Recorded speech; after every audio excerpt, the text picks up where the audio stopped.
Good night, everyone. We are live.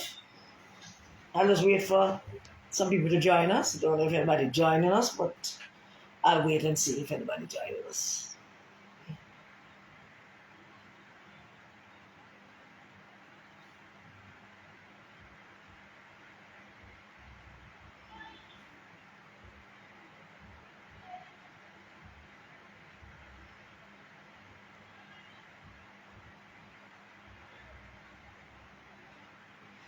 Good night, good night.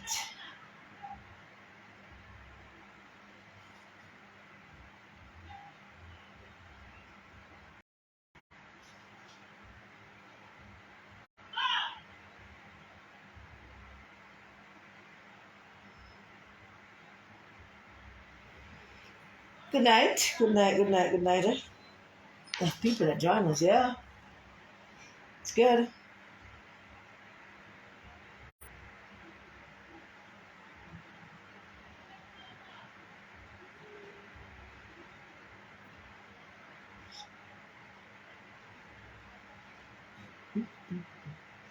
Good night.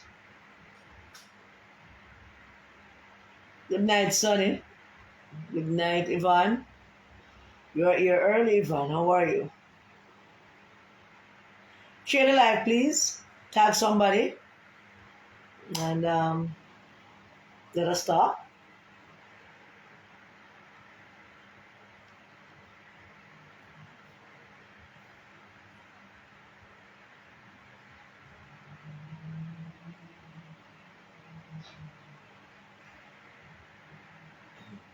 Today's World Poetry Day. I'd like you all to go find a poem, or find two poems and decide which one you want to use.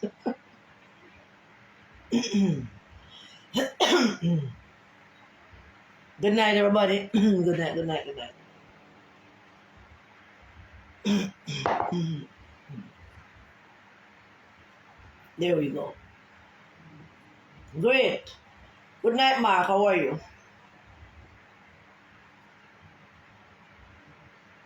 Tag somebody, invite somebody to come and join, and let us not stay too late to start. If we can get some other people on. Now, hello, Princess. How you doing, Princess? Comrade Princess Hall. Tag somebody, please, and share the live. Bring on some other people, and let us begin.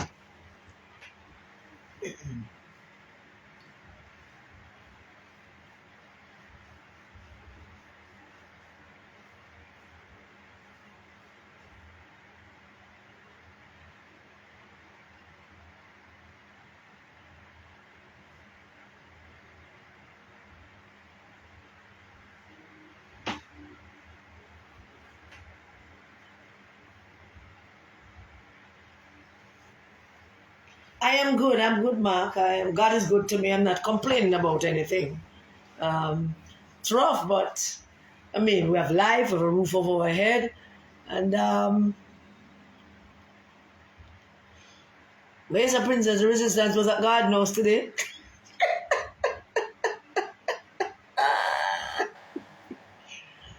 What was the resistance? I wonder why the grass is green and why the wind is never seen. Yeah, I love that poem. Who made the birds to make their nests and make the... Finish it now, Angela. I wonder why the grass is green. That was a good one. That's a good poem. Good night, Annie. Good night. That was a good poem. This is Norma Blissett. Thank you for joining. Good night, my friend. Good night, my friend. Spencer, good night. You're on the live. It's good to see you. You're not going to your bed yet. Next thing you know, you go fall asleep and watch the live. Share the live, please. Let us start. We don't want to stay on too late. We want to see if we can start as soon as possible. Yeah, Mark. It's rough. I mean, it makes me wonder how Mr. Mr. Dan Anderson came up with the idea that that 67% of the country said them either doing good or them okay. Night Spencer. I don't know how I'm come up with that. I'm still reeling from that figure that him come up with. Where's it? And Nigel lead the resistance of Parliament today. Nigel Clark was leading the resistance against Massa today. Lord have mercy. I'm going to bring on Sonny and Michelle to come talk a little about Parliament and the budget and the polls from wherever, the bogus polls where them sending around trying to frighten PMP people that with these bogus polls in an attempt to keep Mark. So we're going to talk about a lot of that later on. Later on, I'll let you join on it. I promise. If you hang on later, you will join. I just want to get through some things first, if you know what I mean. So,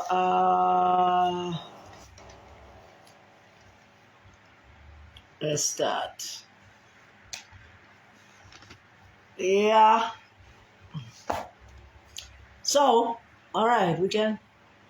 Nigel resisted Massa. My God in heaven. There must have been something. Is there a video?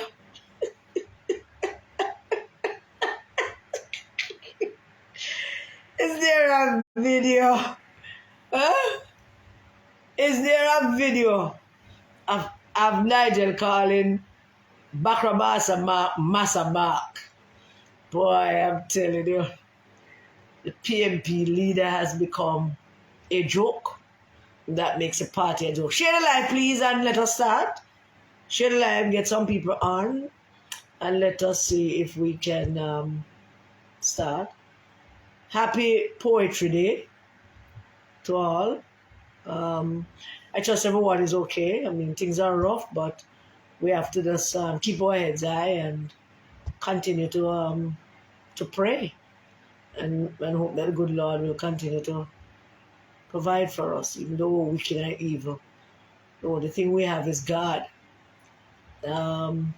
Mark Walkout to never run. I thought his run. I thought his run. Mark run. Is walking walk. I heard that Mark was running, but where it says walking, him walk. Is walking walk. PMP people, good night. I want to talk to you tonight about a few things. I'm going to bring on Sunny Days. I'm going to bring on Michelle Stern, and Comrade Annette also want to join us later. Good night, Comrade Everbless. And so let us just get to it and talk about a few of the things that we ought to be talking about. Now, the first thing is, I want to talk to the PMP people. And I've been talking to you for a while now. And I keep saying to you as PMP people that you can make informed decisions when you have information. If you don't have the information, you cannot make informed decisions. That's just a fact of life. It was without information that you elected Mark. It was without information that you elected Dayton Campbell. So it's important for you to have information. From the very first time I came and did a live, I promised you and I told you that whenever I come on this platform, I will always tell you the truth. So I want you to just listen to me for 2 seconds before I bring on the ladies there. This poll, so we keep going back to the poll because we always have to go over the poll. We have to go over and over the poll because they are lying to you. The PMP that commissioned that poll, they are lying to you. And you ought to know, you have to know that they are lying to you. And I tell you, don't listen to me either. Listen to everybody. Listen to them. Listen to me. Listen to some other people. Go look at the thing yourself and make your own conclusions. Draw your own conclusions. Make your own deductions from the information that is presented to you. Test the temperature yourself. And let me just tell you 2 little things. In all my life in the PNP, I have worked for the PNP and I've worked for candidates when I'm having elections, and I've worked for my region and I've worked for other regions. And I pride myself on always giving the candidate that I'm working for or the region that asks me to do something and giving them accurate information. So far, I have not been wrong. So far. In 2016, I told Comrade Paulwell and Comrade Angela Brownberg that the Dallas division could be won if we change the candidate. Candidate at the time was Pat Morgan. And Pat Morgan was a good counselor at one point, but as usual, them get cocky and them leave the people and the people leave them. And all of a sudden things just get dicey. In a meeting at the region, I told the region chairman, Paulwell, I told Angela Brownberg, who was the vice president at the time in charge of the region, that she can't win and they must change her. They did that and they were dithering and dithering and dithering. She and I even had a cuss out, Pat Morgan. We're good now. I'm just relating something to you.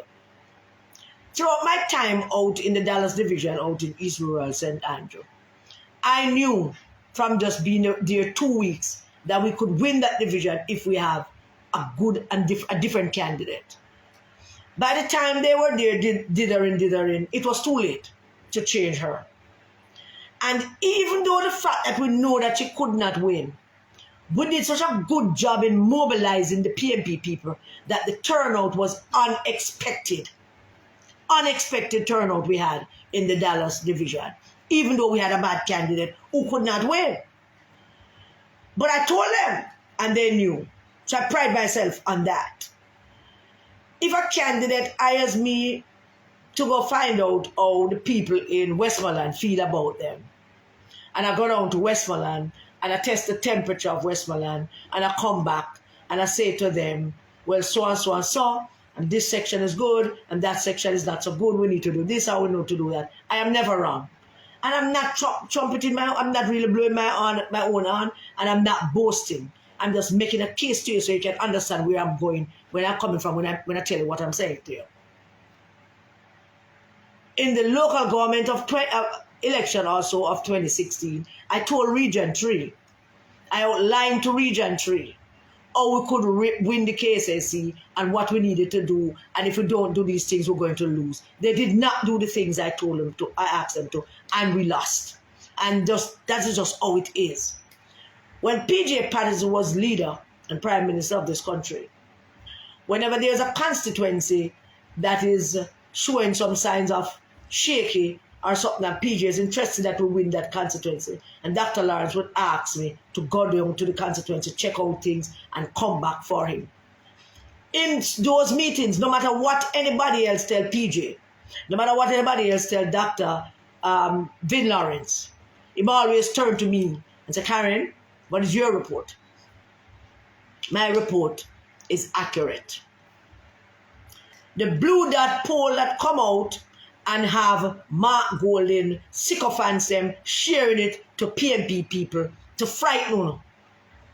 It is designed to frighten Uno to keep Mark Golding. It is not a good poll. The Bluedot poll was done to beef up the JLP. The Bluedot poll is to inform the JLP people them that them need to put on them shoes and buckle them shoes and tie them lace and buckle them belt and put on them hat and get busy. That's what the Bluedot poll is for. Because the Bluedot poll is the same poll that said that Bunting was going to beat Peter Phillips by far. It's the same poll that said that Lisa was going to beat Mark. None of that happened. The Bluedot poll is a Labourite political organization poll, no matter what them say. It is designed to frighten PNP people. And let me tell you what I mean when I say it is designed to frighten you. Bobby Montague not going to lose his seat. I hate to tell you that. I get no pleasure in telling you that. Bobby Montague is not going to lose Western St. Mary. Why do I say that? Western St. Mary, but in the last election, Bobby Montague got like close to 9,000 or a little over 9,000 votes. The PNP candidate got about 6,000 votes, if I'm not mistaken. And the voters list in Western St. Mary had 37,000 people on it in 2020. It now has, I think, 37,900 or 38, close to 38,000 people on it. On that voters list for Western St. Mary, almost 38,000 people on it. About 16,000 people came out to vote in 2020. JLP got more than 3,000 votes more than the PNP. But here's the thing. The rest of people, the next 20,000 people on that list, 20 plus thousand on that list, in some pockets of Western St. Mary, there are about 4,000 more JLP votes amongst that 20,000 plus voters. There are about that. But here's the good news. There's also about 6,000 plus PNP votes on that list. PNP votes that has not been coming out to vote or is untapped or people not reaching them or something. But small pockets across the constituency that consist of almost 6,000, over 6,000 PNP votes. So let's do it again. The Labourites have nine something. We got 6 something. That's 16,000 votes. There are still a next 22,000 votes out there. The Labourites have another 4,000 plus. The PNP have another 6,000 plus. So it's all about who going to bring out them votes. It's who going to bring out them votes. And just looking at the landscape of Western St. Mary, it appears to me and my political, if I could make a political guess or calculations, that Bobby Montague would bring out back that 9,000 and probably 2,000 more if him go at it. Are we, the PNP, going to have a candidate with the resources? Because remember Bobby Montague in government. Him have state power and him have state resources. All right? Him can go get that 4,000 if him want, if him know where them there. I don't know if him know where them there. But we know where they are. Can the PNP candidate, after the PNP got 6,300 votes in 2020, 300 plus, I hope I'm correct with that number. If I'm not, Michelle, you can correct me afterwards. But can we get a candidate in Western St. Mary that is going to bring out back that 2020 number and go look for 4,000 or 5,000 of that 6,000 people that are scattered in scattered pockets of Western St. Mary? And let me give you an example of what I'm talking about. Here is a small community, and I'm not saying the name, with about 1,400 people in this small community. Them far, them hard to reach. And for the last 2 elections, the turnout out of that community is probably about 10 or 12%. Yet it is a strong PNP community. So clearly nobody not going up there. So the candidate is important. The numbers is important. But as it stands now, Bobby Montague not going to lose Western St. Mary. So let's get that in our head. There's the next thing about what the polls about. The Vaz is going to lose. I've never seen such a load of crack in my life. Can Anne-Marie Vaz lose East Portland? Sure she can. East Portland used to be a PNP constituency. Sure, we get a good candidate, run a good campaign, have a good message, have a good popular leader. All of this is going to depend on the leader, you know. All of this is going to be dependent on the leader. As it stands now in the polls that Mr. Dan Anderson do. Dan Anderson, we have a lot of questions to ask Dan Anderson.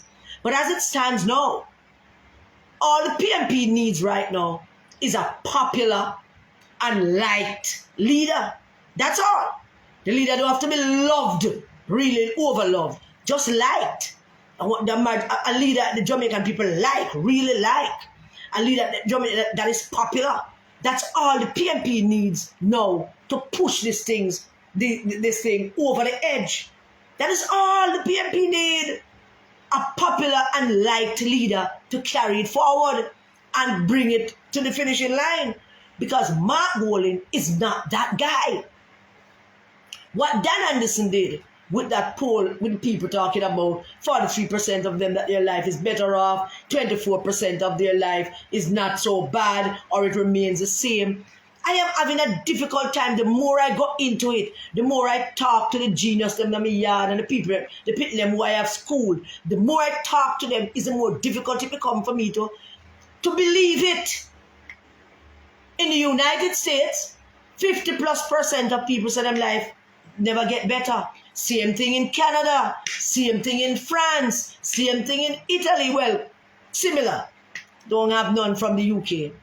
All across the world, at least half of each of these populations are saying that their lives are not better. How did we get so lucky? How? How did we get so lucky down here that 6 or 7% of Jamaican people say that their lives are either better off, a whopping 43%, and 24% that say things have remained the same? I don't know. Where them people that live? Who are those people? And the 35.2% who said that their life is worse off. I'm more inclined to believe. But anyway, we're questioning it on that.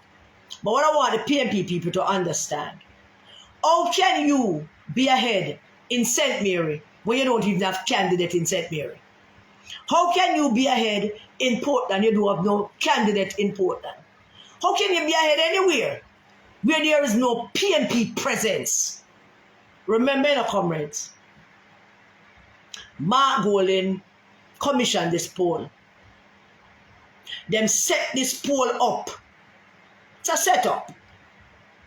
It was staged.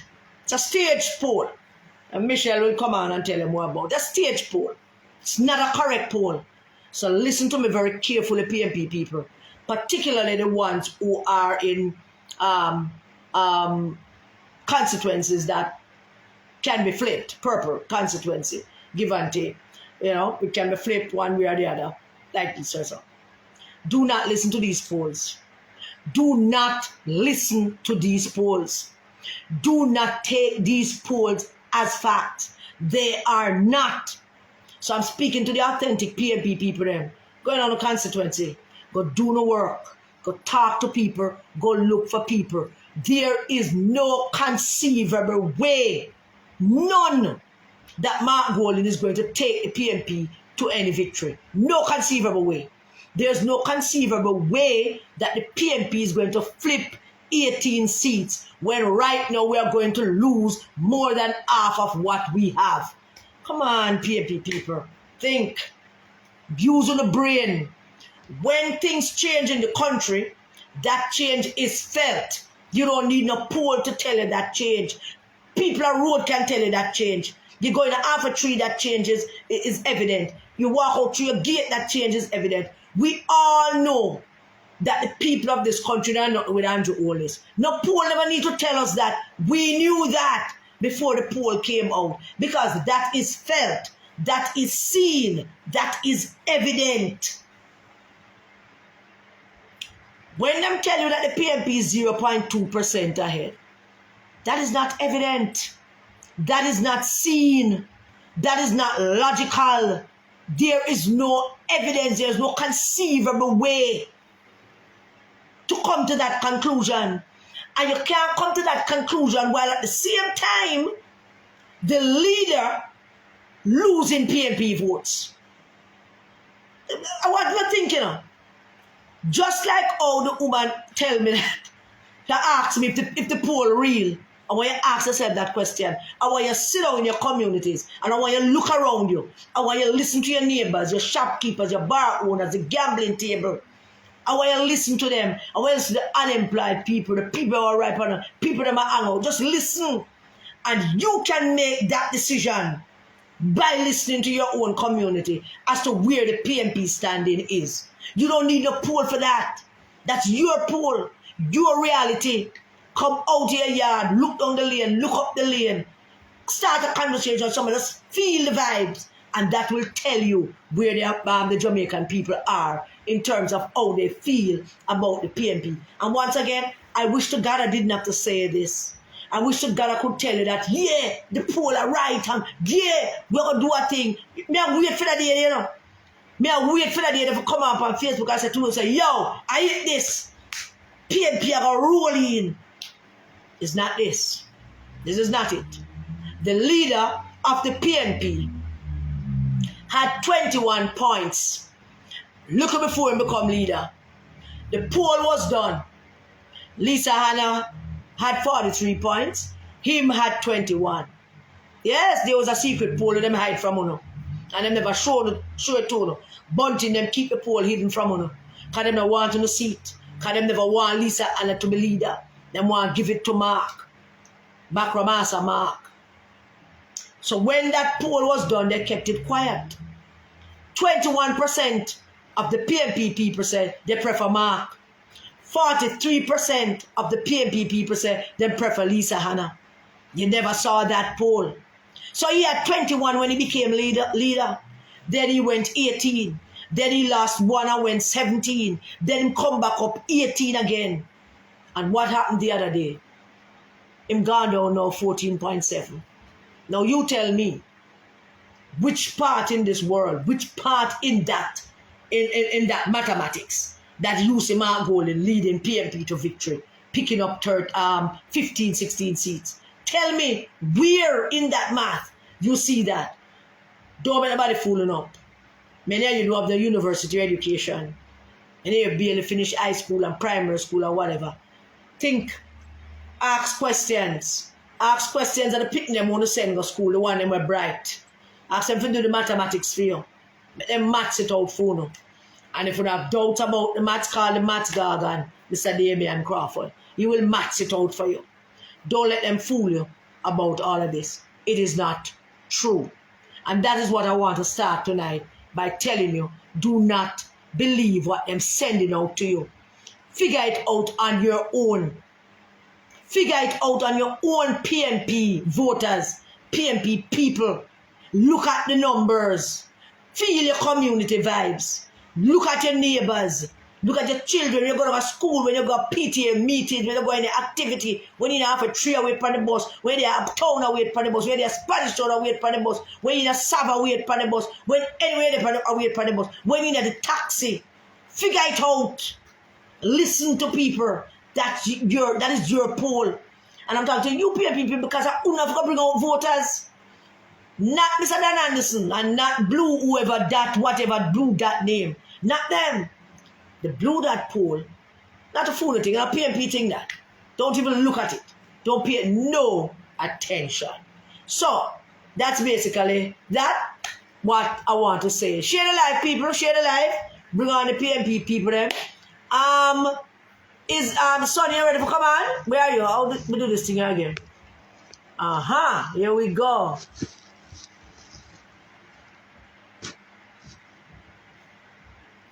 Natalie, I sent you the thing to come on. Hey Richie, what going Richie be? Melverton, how things over in the in Coalland? It's still chilling. Massa backsliding on his jail people. Princess, behave yourself tonight. Behave yourself. I can't be laughing on the live tonight. But I want to outline some things while Natalie get her thing together and Michelle get them thing together. So we would have on Natalie and Michelle. Natalie's going to come and talk about the parliament, the budget, and probably some of the polls. They'll bring on Michelle over to talk more about the poll. I must say it again. All right. And when we talk about that, I'm not seeing it. I said it already. I don't know. Is it 1 or 2?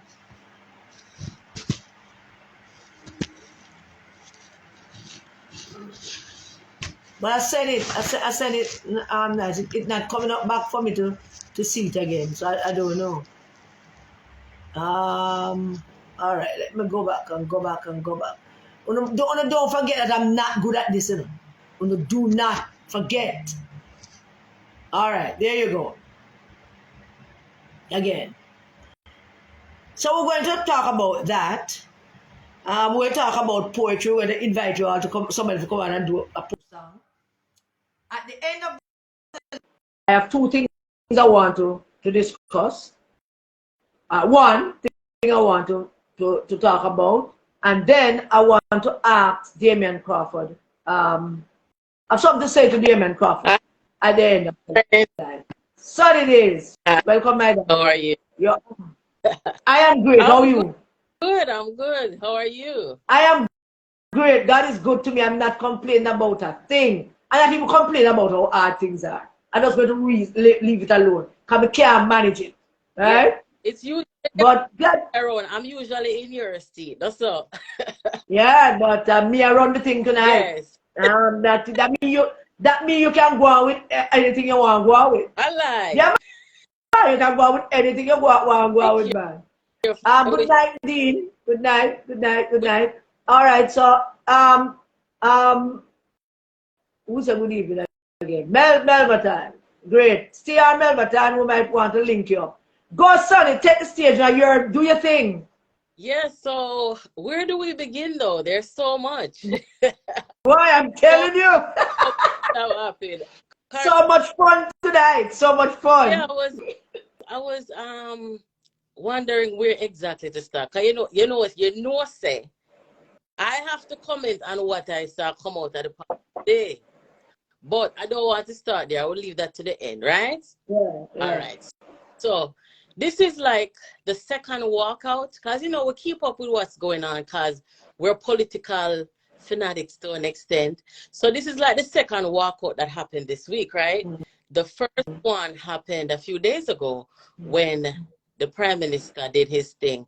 And that one wasn't necessarily I'm angry kind of thing. At least it wasn't apparent. It was just like leaving before the speech was complete. I'm saying, what is this? Because normally you would see the opposition sitting here through the speech because you have to know what is going on to be able to respond appropriately. So you sit here and you take notes even when you don't agree. That way you can give an effective response. So Andrew Holness came and did what he was supposed to do. Talk about, the current situation, when same do over the years, what he's going to do going forward. And in my view, there were so many responses, I mean, when it comes down to crime, okay, let's say, for example, crime. You have Bushmaster, come see them advertise this, some Bushmaster vehicle where they say after crime and for accident scenes and so forth and so on. And it's like, okay, what you're coming with now does not explain to us how you promised to make crime, murders in particular, go down. But you've been there 6-7 years and the crime trends are basically the same. So you know us anything. You know what I mean? Yeah. There were Yeah. And when it was all over and the opposition leader walks out prematurely, the media go to the government people, them say, oh, the speech was wonderful, it was a great presentation, and then they go to the opposition. Angela Brownberg gave a response of like 2 seconds, and she was like, well, there was some good things in there, but we need to know that we cannot take the Jamaican people in for fool. What? That means she never have nothing for that. Angela not bright enough. We have too much expectation. We have too much expectations of Angela. That cannot be an effective response. And Natalie Nita, she said something that was almost sensible in that this basically sounds like an election kind of thing. Yeah. And here in the US, for example, it's always been that way, where whenever the government present a State of the Union or whatever, right after, you get about 30 minutes as the opposition, the person will respond, and you give a comprehensive response based on what you just heard, right? And that is the formal thing to do when you're talking to the country. But you didn't see that. And it was like, okay, Holness came and him bring him props and him bring the radar man and him bring the host where the girl, the lady, Mark call her little lady. She's about 23 years old, pretty tall, taller than me. She's like 5'7". Yeah, a nice young lady. Nice Which is what Mark should have said. That nice young woman. Yeah, I mean, I see what was little about her. Like, it was demeaning. It was demeaning. What was little in a Jamaica when we say little lady down there, so we have to have one little old lady, right? Maybe one little sick lady, right? Little. What is all I'm saying to his in tone and the zone that he was in. Yeah. And the little lady is just all I'm saying, you know? So I mean, in terms of the Prime Minister's presentation, he's gonna say what he needs to say to make his government look good and make himself look good. And he's gonna present and he's gonna come dressed, attired appropriately, and he's gonna speak and he's gonna do his thing. And that's what he's expected to do. But the real onus now, to show the people them say, look, this is not what it is. It appears to be. That onus is on the opposition. And it was a major failure. I've yet to hear a sensible response. Now, fast forward to 2 days ago, my love. 2 days ago. And I'm going to get into it and come to what happened down at Jamaica House today. The opposition leader find himself before a group of PNP supporters. And his words to them in response to what the Prime Minister do and say in the Parliament, he might tell them, say, boy, the man bring the little lady where our house smashed down, and after our house done mashed down, then come and do this and then do that. And boy, may I say, you know, damn fool them and them kind of language there. I mean, I say, come on now, what is? Out a road around there, so where some man about some weed from one can and I drink some boom and rum. You understand? So that now brought us to today in the Parliament. And I'm saying, I don't want nobody to feel like, say, boy, I agree with what Nigel Clark did in the Parliament, because say, you're making a budget presentation. You don't need to be coming talking about, you know, what was said, that damn fool comment, and responding to it with Massa Mark. He said it 3 times. Yeah. And Nigel out of order, our thing that him to leave that to we. Nigel out of order. That in a King Charles Parliament, it's out of order. It was inappropriate. And well, what makes it so inappropriate at that? Nigel Clark, I think, sits on the chair of some IDB thing, whatever. And we're on the worldwide internet. So, you know, as a man who say I represent Jamaica, you can't be saying those things in the past.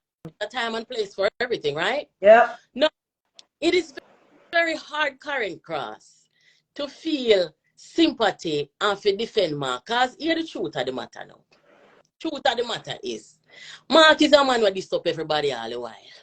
Mark little boy, damn fool, boy them. So when you come with them the language and people say, I saw you deal with people. That means there's no boundary. You have no set boundary for. That's why he can't represent me, because his language is depicting me, or depicting us as a nation. So this is how we talk and this is what we do. Because I'm a leader. Yeah, and it's like you're supposed to be a leader, and you're supposed to be the example of the youths coming up, and your colleagues. Respect begets respect, and disrespect begets disrespect, right? So hear what now? When you come in and you're talking to the people, whether you're in a parliament or you're on a political platform, you do not need to be speaking in such a derogatory way to people. Because I noticed something with this fella here, Mark Goldenway. Yeah. If him get invited to, let's say, the Governor General's gathering, or some some kind of state event, go there and call the Governor General little boy and them styling. The people them we work with, him in a investment banking, him in a legal business. Him not go there and boy up people and call them little boy and them sitting there. So why now? Why do you think it's okay to say that to your colleagues? Even though you may disagree with them, you may not share the same political ideology, but you have to speak with people in a manner where you are going to get the respect, even when people do not agree with you, right? And so, let me ask you now. If this up the little lady, then call the little lady, he have the right to say that. Mark is not conscious of some of the things there, but him don't have the right to say. him not conscious. So me can't say the little lady, and way, but him can't say it. So let me ask you something. For him to say the little lady, after him announced that he's going to bring lawsuit on behalf of these people, is that to suggest that he really don't know the lady who I'm going to bring lawsuit on behalf of him, don't know her name? Well, if he knew her name, he would have addressed her by name, but it's not, I don't think it's always in his nature to do that, because this was not just one occurrence. It's a pattern of behavior where he refers to people as little and boy. And then when he talk about himself now, where you hear him say, me a big, big liar in this country, me a big, big investment banker. So everybody is little who fall big. into Everybody declared him big. them little and him big. So you can't see clear. My God. Classist mindset, and I feel very comfortable saying that, because it is what it is. It's what he has said, and I suppose, people are going to look at these things, and people are going to, people are going to analyze it. That's just the way it is. So, him big liar, big investment banker, everybody else, little boy, them, damn fool. I mean, come on, this has to stop somewhere. Somebody has to rescue this man. Talk to me about, I hear that Muta was at it again. Well, you know what, Muta is my boss because I love poetry, and I like Muta as a socially conscious person. I respect his contribution, because even though he contributes in a different way in activism, because Muta is an activist from a long time. It is. Yeah. His poetry. Everybody love Muta, the look barefoot man. Okay.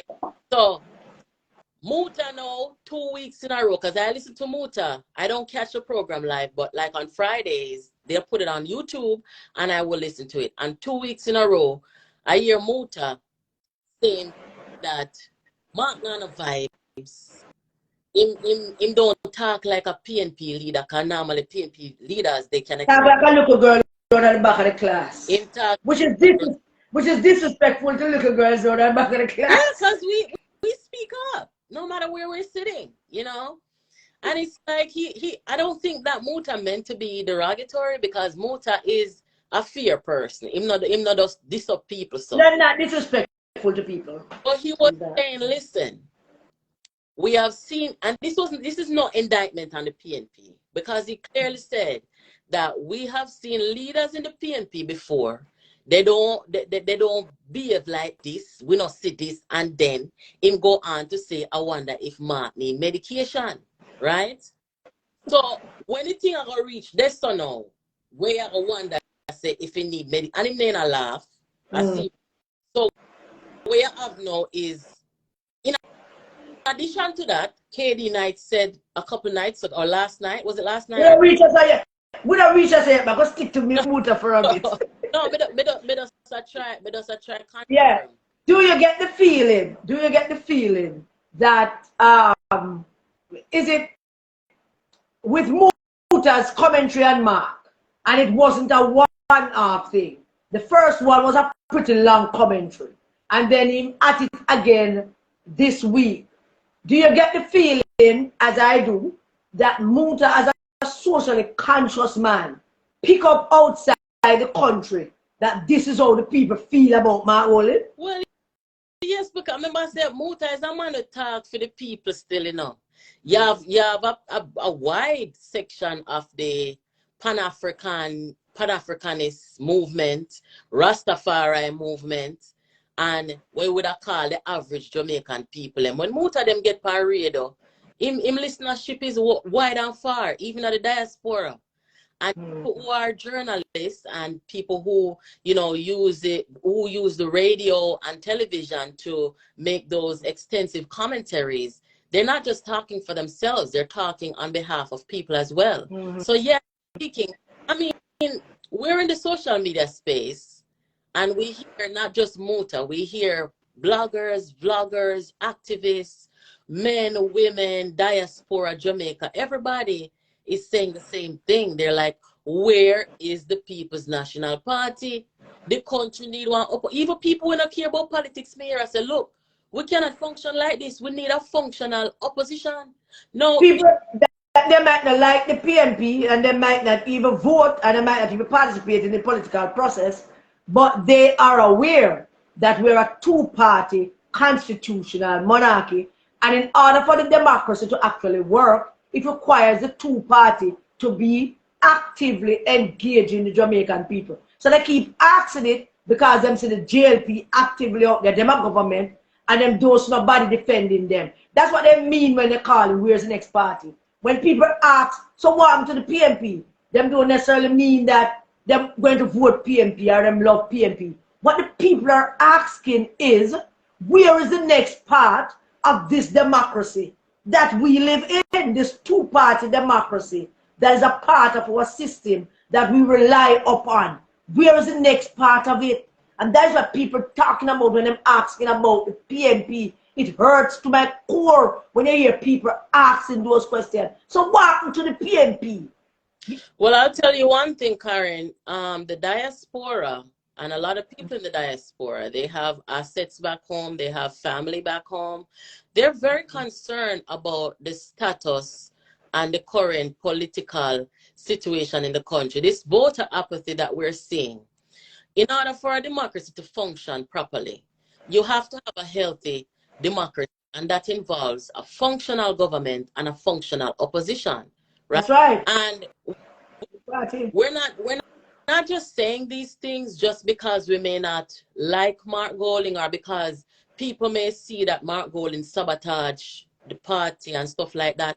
But look, you have seen a trend. It's not just one poll or two polls. You have seen a trend of polls in the last 2.5 years where the People's National Party has never in its history polled as low as it's polling now. And no party can win with them kind of numbers. Well, yes, and also the PNP has had, remember, 13 strong, 13 MPs in a parliament, and they performed and they did their job, and So we had a leader. helped. We had a leader who was steady and focused and gaining back the popularity of the country. So I mean, we had a good leader. But the thing, His leadership that is missing. if you will allow me to say this, you see the maths. Remember, I come out and I give them the winning formula last. You bring your whiteboard because I want to help me. We're gonna teach Dayton Campbell tonight how to count. We're gonna tag Dayton Campbell for me to spread the word.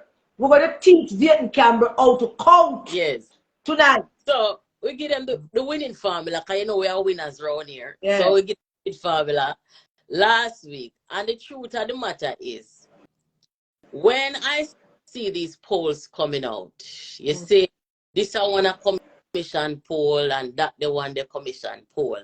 But mathematically speaking, Karen, you know and I know that for the PNP to form government, you need 18 more seats on top of the 14 what you have, right?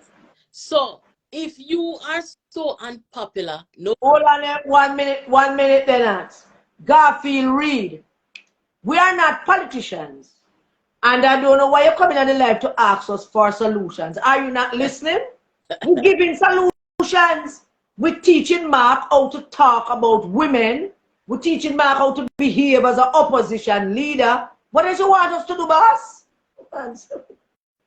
Yes, so, I mean, right now it's like, if something is not working, what you do is change it. I made a post over on Twitter yesterday saying that Mark Golding is currently experiencing the Liz Truss effect, right? And as you know, Liz Truss faced off with about 2 people in her party over there in the UK. And he came out the victor, right? But Liz Truss turned out to be, within 40 days, the most unpopular prime minister that the UK has seen in their history. Her last poll, Karen, was 10%. Yeah. And the party over there, they were smart enough to make the change. The gentleman that ran second in the race with her within her party, I think his name is Rishi. Rishi. Yes. Sunak. They let him now replace her. No, that was a common sense move. I mean, and they're in government. And him is 27% now. Yes, them in a government, and if them smart enough, just look on the common sense of the thing and make the change to make the thing work. And you in a opposition, and you have all the time in the world to fix, amend, whatever you got to do to get yourself together, and they're not doing it, it will appear. Because I hear a lot of people saying this, that them I wonder if the government and Mark them is working together. No, one would wonder, why is it that the PNP is not doing anything? Them don't hear the sentiment of the people. They don't hear the sentiment of the poor and the country.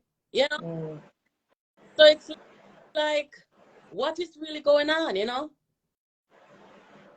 So you're basically saying then, sorry, that the polls, you believe the polls? All right, so here's how I believe the PNP is 0.2%. You believe that 67% of Jamaican people say that their lives are either better off or the same. Do you believe that with that, the 0.2% and Mark Golden at 14.7? How you bring your whiteboard? I didn't. You bring the maths board? You bring the maths board? No, we don't bring. But me, I will tell you the maths though. Here's how I view the poll them. So the poll that came out last week sometime, that was commissioned by Mark Golding, right? And the poll from Nationwide, we already know the Nationwide is kind of like an arm of the JLP and whatever. So here the thing about it is now, you see the trend, and the trend I look on over the last 2 years, the trend has been consistent to the fact that Mark Golding is very unpopular. He is not performing according to the standard of opposition performance. And that has been a consistent thing. No matter who commissions the polls, it has been consistent for the last 2.5 years. So we cannot argue with the trend at the polls. You have to take it for what it is. But not do you have the polls as evidence, you have the people speaking, verbalizing, expressing themselves on this platform and on different mediums about what they think. You have the pundits in the country, in the diaspora. Everybody's talking. I mean, it's been 2.5 years and people are like, where is the opposition? And it's like, okay, sometimes when Mark Golding them need to respond, they can be slow at responding. They can be disorganized in responding. They can be just off key. No, the organizational skills, the communication skills, the oratory skills, you know, you have to be able to orate properly when you say that you are speaking on behalf of a people. I mean, nothing seems to, like what Muta said, nothing is connecting. It's like one line what working. So, yeah. Terrible, and I don't feel comfortable seeing, like many Jamaicans, I don't feel comfortable seeing this high voter apathy in the country, because what that does, and I hear Valerie Nita said something the other night, there might be a few people who they might not really affiliated with any politicians or politics or anything like that, and they're like, you know what, give him a chance. Maybe a few people will say give him a chance. And Valerie Nita, smart woman that she is, she said, look here, we are in such a bad situation right now. This is not about giving nobody no chance. We're not giving nobody no chance. We want somebody. No, not give Mark no chance. Yes, we want somebody to come show them pedigree and show the Jamaican people, say, I have a vision. I know where this country needs to go. I know what the government is not doing. I know I'm going to surround myself with people to help carry out your mandate. I know your concerns. I can empathize with you and all these things, right? You need somebody with passion. You need somebody with you know, the knowledge and the wisdom and the politically savvy, you know. You gotta have something. You can't just come dry-handed and just expecting this thing to fall on your lap. It doesn't work that way. So you don't think Mark can get popular? When people say give a chance, what do you have to offer? What are you talking about? What are you about? You know, these are the things. And if we keep on with this mindset about giving people a chance, we're gonna have incompetent after incompetent, and it's just gonna be a vicious cycle of incompetent. You want competent people to come and work to earn your trust and your confidence. So the PMP is going to be in opposition as long as Mark is the opposition leader. Well, right now it looks so, you know, because I can tell you something, you know, Karen. You say if me was opposition leader and Andrew Old, he would have to call one election, come here and swell the ground from Moran Pint to Negril Pint, right? If we had an opposition leader, a popular and likable opposition leader, Andrew Old should have to call election. You're right. Because if you have an opposition, if you have a government that is so unpopular, Andrew Old is one of the most unpopular leader in our world, you know. And if you cannot outpoll this man, if you cannot catch up, you know what I say? People are celebrate 14% poll. What kind of style that? That's why we're going to teach dating for count. That's why we're going to teach dating for count. You know, I know what I do, you know. Una hope say Andrew Old is going to fall down to 14%, we don't know. Or maybe 12% if we don't fall lower next time. And if it's like a race of underachievers, you know what I mean? I mean, you can subscribe to them thing because we are winning also. You have a power with winners. You have a power with let me tell you, so one time Damian Crawford, Lisa Anna, and them speak, people got take down their video and put it over YouTube and want to hear what they must say and want to share what they must say. Yeah. You have to can speak life into the people. Give the people them some hope. The voter apathy must not be taken lightly. It must not be taken for granted. The Jamaican people are apathetic because they do not see a government that they are confident in. They gave up on this government already. Don't need an alternative. So you know, as the opposition, you are doing a worse injustice to the people because we already know what the government is about. And the people already made it clear how they feel about them. That is it. So the onus now is on the opposition to come forth with their best and talk to the people them in town hall meetings, meet with the people them. This look walk up and down and take picture thing. Them the style of politics there. We need mature politics now. We need one different style now. You understand? And people are looking for something different. I think Jamaica has outlived how we've done politics all these years and decades. They're looking for some progressive. Hello? The word progressive. If me did have my whiteboard, me write it on it right here, so. That's Lisa's word. The people that want progressive, right? They want people who then can excited to go here. Cause the people, it come like when Obama was out there, and me as a woman, Karen, me did support Hillary, you know, me dey behind Hillary, you know, man. I'm still a Hillary supporter. Still a Hillary supporter. But when me hear Obama talk, and you know, we had the recession, we had the housing crisis, we had everything going wrong. And when he came and he started to talk on the issues which he educated himself on, because Manley said, you have to know so you can explain to the people. So in homework, and the first speech I heard that man spoke, I was hooked. And I voted for him twice. So that is the kind of dynamic, the dynamic leadership that the PNP. I say, we know say Bunting and Golden come like are the twin leader, them people them call them. Right?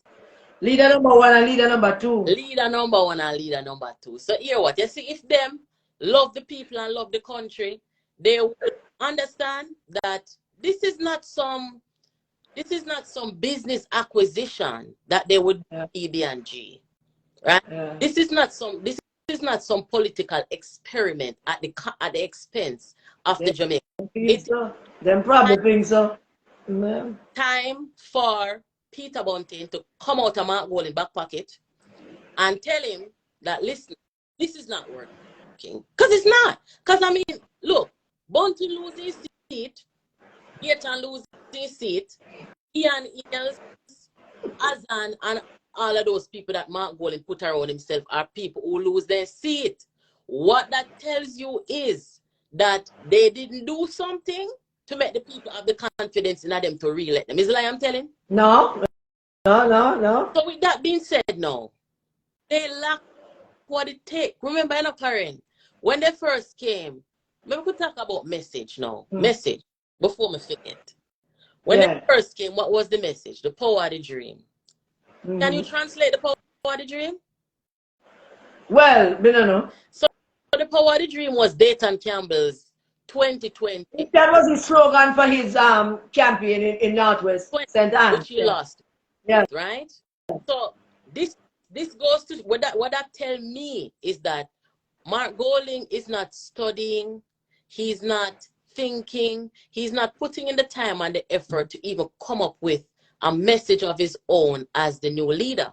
You come in as a new leader, you don't take a message where a man did lose him seat with and come to the people. You come with something where you find because that message failed already. That message failed already and it's not yours. So you need to put your brain power now together as a leader that you say you want to be. I'll say are people to run for leadership. But you must can come with a message that makes sense. And then after that, we're off now because the people they must say what kind of message that Dayton lose with that, then come with time, come. Me not hear nothing about the Jamaican people and their plight. Are not hear a message. And these are the qualities of a leader that is absent and that the Jamaican people are looking for. And let me this time around, the Jamaican people them are not going to compromise and come out say, lesser are the two evil. The people them outlive them things they already. Yeah. Nobody's not going to vote on that anymore. Nobody's going to vote on that. I was saying earlier that the Bluedot poll is designed to prop up the JLP, to mislead PNP people so that they get complacent and don't do nothing because some stupid poll saying some stupid thing. Karen, I don't want to cut you. I want to answer this, or maybe you can. This person named Garfield is asking, have any of the ladies ever asked for a closed door meeting with Mark Golding? I will answer that first. First of all, sir, I was not seeking to have any meeting with Mark Golding. Because yesterday from the ear, Mark Golding said that the people who supported Peter Phillips over Bunting in 2019, he said the people are some last sheep and some hustlers. I know that Mark Golding is not somebody who respect people. Therefore, what do you say to people like that? They've already alienated you. They've already told you what they think about you. You're a lost sheep and you are a hustler because you exercise your right to vote. And he says in a letter thanking people for supporting his friend Bunting. Is that how you thank somebody? You thank somebody by denigrating the people who did not support it. That's not how you treat people. You know what I mean? So I don't know if Karen sought any meeting. Maybe Karen can answer that too. Boy, I'm not answering that question because I have not sought any, but I'm sure other people have made overtures about it. But these people have left a sour taste in your mouth. I have felt for a very long time now that they have no intentions of bringing the party together. They have no intentions of reaching out to people who never support them. They don't have that in them. They have muddied the water so badly that not even them have the stomach to actually reach out to people. Them don't have that stomach because they themselves have muddied the water so badly. So even them afraid to do it now. I think them at a stage where they are so exposed in terms of all the things that they have done, all the wrong that they have done, all the wrong moves that they have taken, that them don't see themselves as being capable right now to reach out to people who are competent and people who can do it. The only thing Mark Golding needs to do right now, if he means Jamaica any good, if he means the People's National Party any good, if he means his own political life short as it might be, if he want to leave a legacy after, the only thing he can do right now is to step aside as leader of the opposition and let the parliament, the opposition parliamentarians, appoint a new opposition leader. Somebody who can enjoy the popularity and love of the Jamaican people, somebody who can carry this thing up to the finishing line. That's the only good thing he can do right now. There's no other thing that Mark Golding can do right now. There's not. Mark Golding will never, ever get the Jamaican people to like him. And I'm not saying that in a malicious kind of way. I'm saying that because it is set. That is how it is now. They moved him from 18% to 14.7%. He traveled the country for 2 years. He went to practically all the divisional conferences of the party, and he never picked up one more PNP vote. And I don't know, I really don't know if they don't see how significant that is, that he himself, in person, asked Lisa Anna not to go to any divisional conferences, and him went all by himself, him alone, hugging all the divisional conferences, and he never picked up one more PNP vote. Him lose 3.3, almost 4 PNP votes out of the 18 we have. The Jamaican people would never vote for him, ever. We're winning a seat with him, we're going to lose some of those what we have. And all of those who walk up and down with him, and I hug him up, and I in his space, and I go out with all kind of things and think that he's going to help them to become leader. I am sorry to have to tell them that it's not going to happen. But I want to try to see if I can reach Michelle. But tell me now, I'm not. Katie night was on Andre's program Sunday and drop a whole heap of bombshell. You want to talk about that? Yeah, what I got from that is, of course, KD, he was balanced, he was respectful in his analysis. However, he spoke the truth, you know, in terms of when he was asked, and I have to applaud Andre for asking some very good questions. When he was asked about the status, the current status of the PNP, he did admit that, look, this is different. This is different, and it's gonna take some harder work, and you have to take the cues from the polls, and you have to do things different. And he also suggested that Mark Golding can get some professional help. What do you mean by that? Boy, I don't know if you mean like, say, somebody who can market him, or maybe somebody who can write his speeches, or maybe somebody who can run the communication department of the People's National Party, because I think the party is also weak there in terms of communication. So professional help could, in my view, he meant like a comprehensive. Somebody get Michelle Stern for me, please. Like right, go ahead. Comprehensive assistant of the leader, whether it be the way that he speaks, the language that he uses. It could be, you know, writing his speeches, helping to craft a message, because people around him are not carrying. You might bunt, but clearly they are not doing the job. So Katie was saying, you know, he have potential. You can try with him, and if you get him some professional help, maybe that will help him. But the thing with that now is, if you have a man who comes saying want to be a leader and him don't come prepared, and 2.5 years later you will say him want professional help, that means that the man is a non-starter, you know. Yeah, he has been a non-starter from the beginning. He was a non-starter from the beginning. You better get somebody who doesn't need professional help. And, you know me? And KD said, it was great for me to listen to KD. I mean, KD is one of them guys in the PNP who, PNP people love KD nights, you know? Yeah. Them like to see sheriff in town, and I'm broad hat, you know? Still sharp. And he's sharp like a razor, still sharp like a razor. But he said something, he said two things that struck me. He said that It said that the PMP is divided.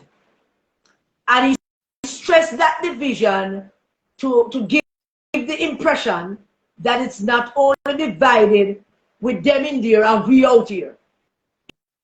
He made that point to sound as if it's not only divided between we and them, but it's also deeply divided inside there amongst themselves. That is what he basically was saying. That is divided in there. So that was the first thing that struck me what he said. So there's a deep division going on in there. Well, before the second thing, I'm sorry, go ahead. The second thing he said was, unless them get them acting together, unless that division, that healing take place, and he never said it in so many words, but he basically was saying, unless the leader become popular enough to be able to carry this across the line, we will not win, and we should not win.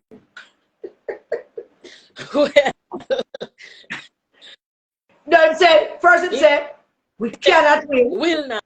We will not win, and we should not win.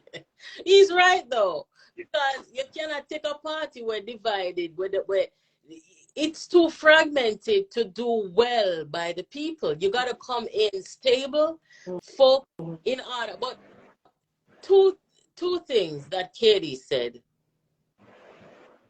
One thing that he said a couple nights ago, and that he said a while back. Remember a while back when Mark first came in, Katie publicly said, look, if you want unity, you need to learn how to bring unity.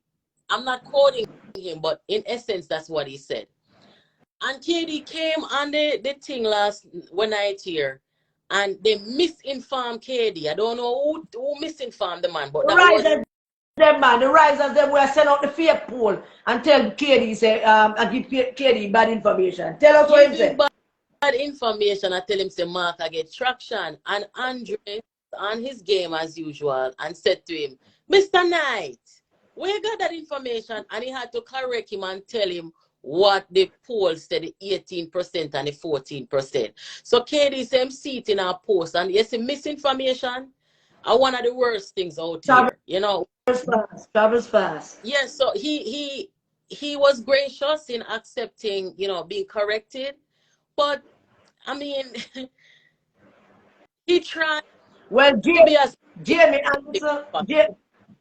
Anderson said can't speak for Katie, but he interpret Katie to mean that Massa Mark needs help to arrive at a decision on his and his party's future.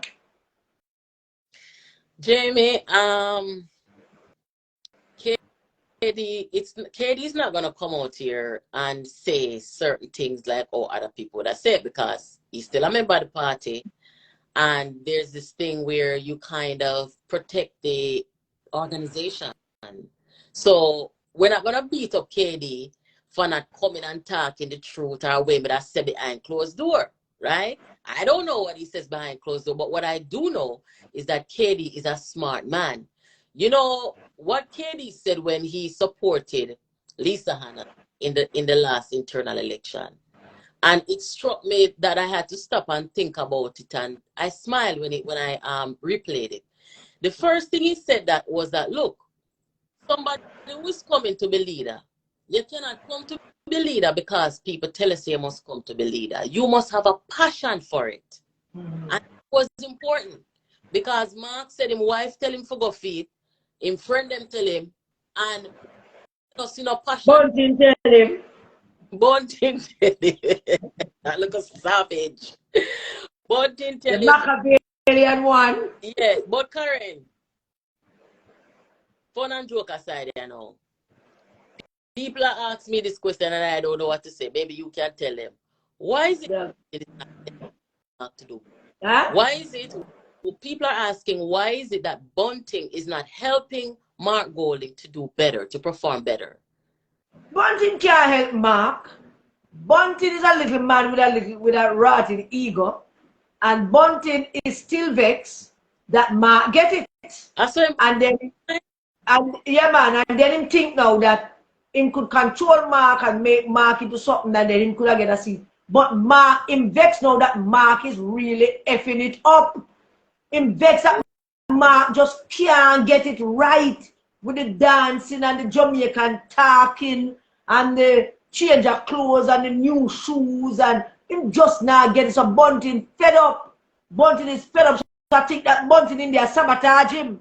And Bunting of all the people that are around Mark are Bunting people, because Mark now no people. All of them are Bunting people. So when I that little girl Peter Gay Ferguson, I walk by now with her ear frozen, I look like it don't wash so much months.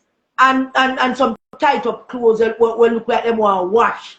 I mean, when they have she walk by now with Mark, and I see the rotten mango one back on the trail again with Mark too. I mean, say she's sending out this whole fake Bluedot something too. When you have them people that in there with Mark, it's clear that Bunting send them to sabotage Mark.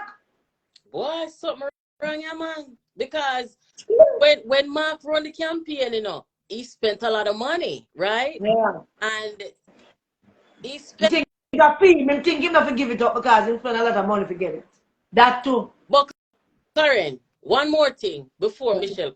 I know that Michelle is waiting. You know, Michelle can't come out with you on because me send her something.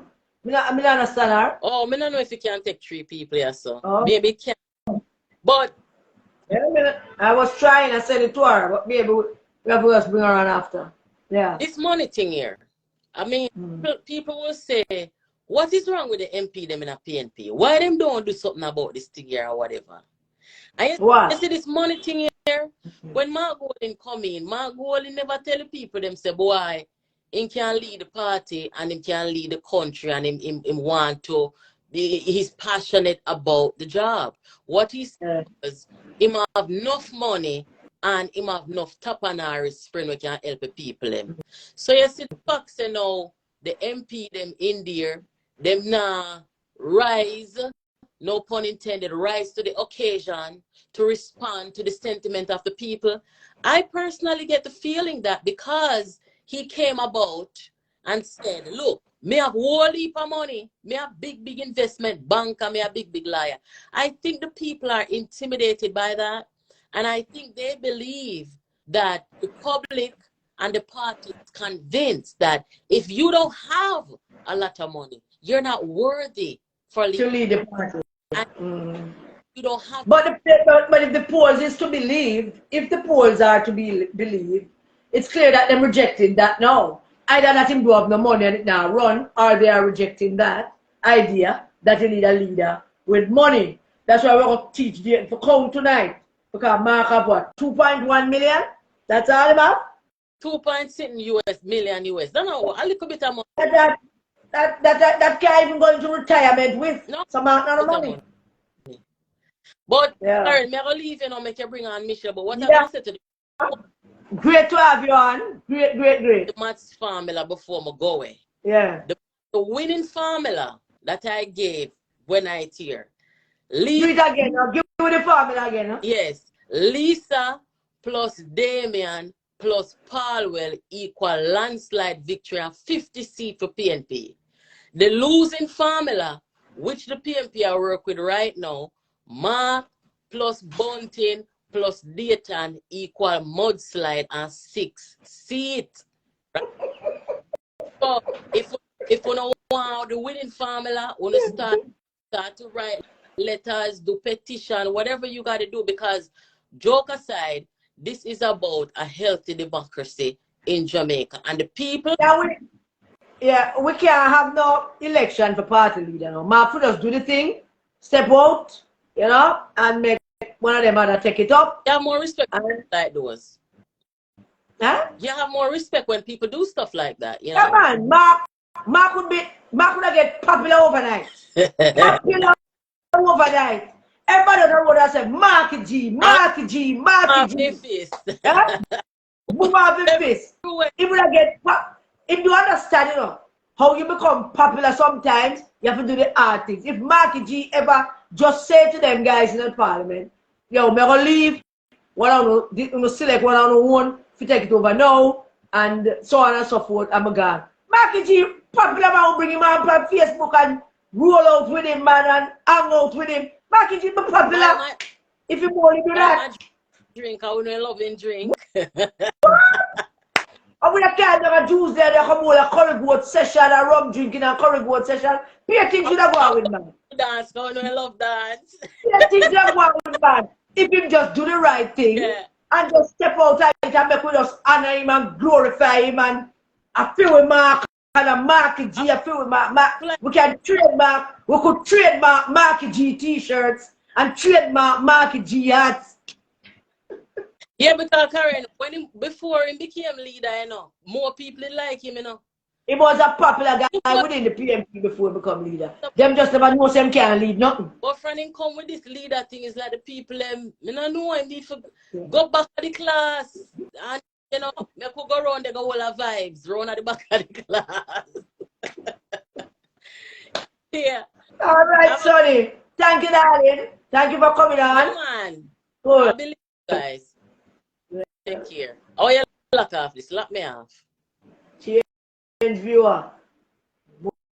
Oh. Michelle, where are you now, Michelle? Michelle, where are you? Do I have to send back this again?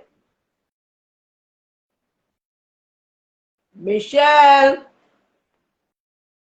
Calling Michelle Stern. Well, I don't know if you because me try. Michelle Stern, where are you? Where's I remember when we do something until Michelle come on. Marky G percent would trip if him just dance out and yes, Genie. We say he would have got like 60% if him just dance himself out of PMP. I agree with you. I agree with you, Genie.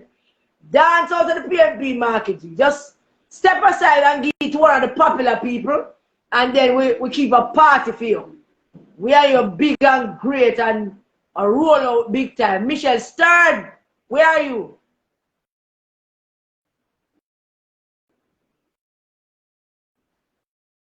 All right, here you go.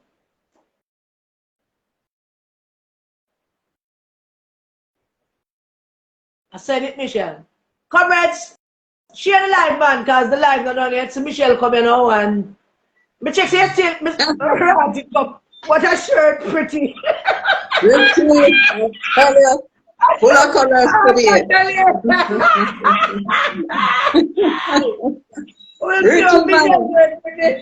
Yeah. Christmas present.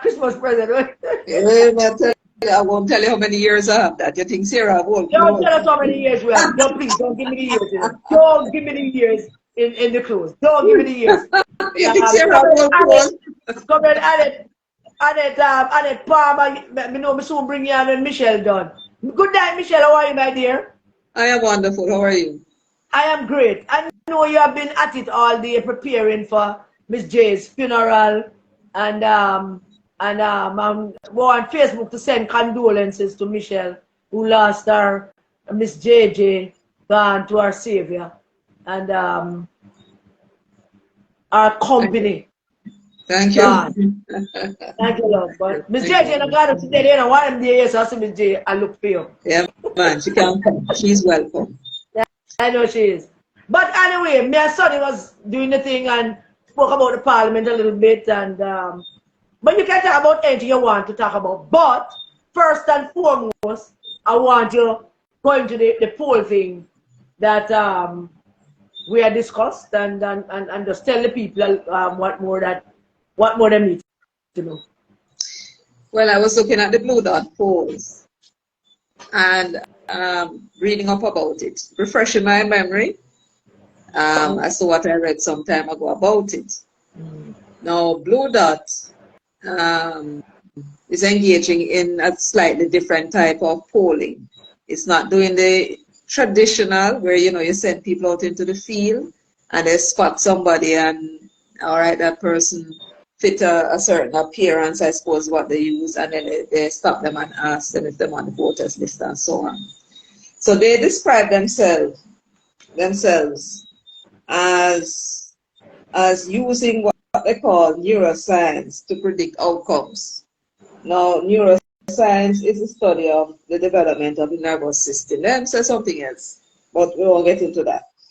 They appear to be using a piece of technology they call Bluedot Pomona, which is an online panel. And what it does is that it taps into, according to them, 14,000 nationally representatives, Jamaicans. Now, I'm not quite sure exactly what that means, I was but it would about to appear as ask though you, what is national representatives? it appears as though that the pool from which they're selecting the persons that they are asking questions is 14,000, as opposed to the other pollsters that send people out into the field. Their pool really is the 2 million people that is now on the voters list, and then meet them on the street on that particular day and ask them questions. So they have a, now I suspected, because when I heard they said that the ratings for Mark Golding was 20%. And last year I recall, this year no, 20%.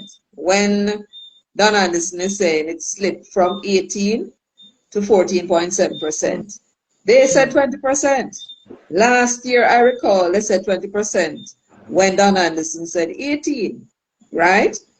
And I believe they said also that the year before may have been the same. The year before it was 24%.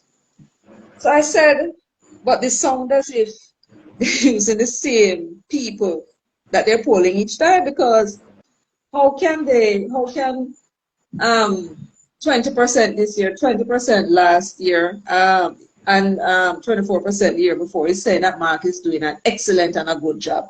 I mean, I don't understand that. How it is that they're polling people and getting the same result 2 years in a row, when everybody else either have them declining or increasing. So what they say, let me tell you what they were set up to do, and they are dabbling into something that they probably should be dabbling into. They were actually set up to help candidates.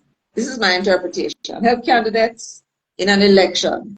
So on election day, or during the campaign, they would do some polling and get the views of the man on the street about the particular candidate.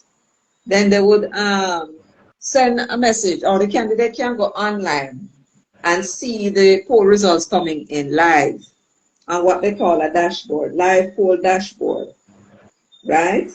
And that dashboard is in real time, meaning as the person out in the field, I'm assuming it's out in the field. I'm not quite sure. This is another thing I don't know. I don't know if it's somebody that is out in the field, or they're making a phone call, or people are going online. Know about Bluedot. No. Now, let us assume, because they said that their thing is a mix of technology and traditional methodology. And they never said which one of the methodology they are using. But they did tell you about the technology that they use, and they call it a Pomona, which is an online thing, right? How them tap into that online thing? No, that's a very good question, because I seem to recall 2020 that they said that they made phone calls. That's what I was looking for it. Could they be doing that thing that those people in the United States did in 2016? That use people profile on social media and stuff like that? I'm not quite sure, but it could be. They claim that it's 14,000 nationally representative Jamaican, meaning, I suppose, they decide that, well, what do they represent really? Is it that they come from different sector? You have some persons who are well off, and then you say, okay, only 1%, so they have 1% in the pool, and 83% are poor and on minimum wage and under. Do they have some people below the poverty line? How they go about it? Next thing is, if they're using phones, are they using landlines? Are they using cell phones to contact these people? Because they could be doing that arbitrarily and then quiz them, right? And so it's just shrouded in mystery. In mystery, Exactly what they're doing, it's very right? mysterious. Now, So it's not to be believed. well, until they can come out and give us some more explanation or some more information about how it is that they arrive at this 14,000 pool, Most right? people believe that the Bluedot poll is a labor right operation that is designed to help the Jamaica Labour Party as usual. Well, there's a And fellow called and the Pierce. information that they're putting out is to fool PNP people into believing something that is not true. Because that information is not true. It's not There's no reflective. way, and I said it at the beginning of life, there is no way Bobby Montague is going to lose Western St. Mary unless we get a super charming and well-loved candidate to go find the PNP people them in the various small places where they are.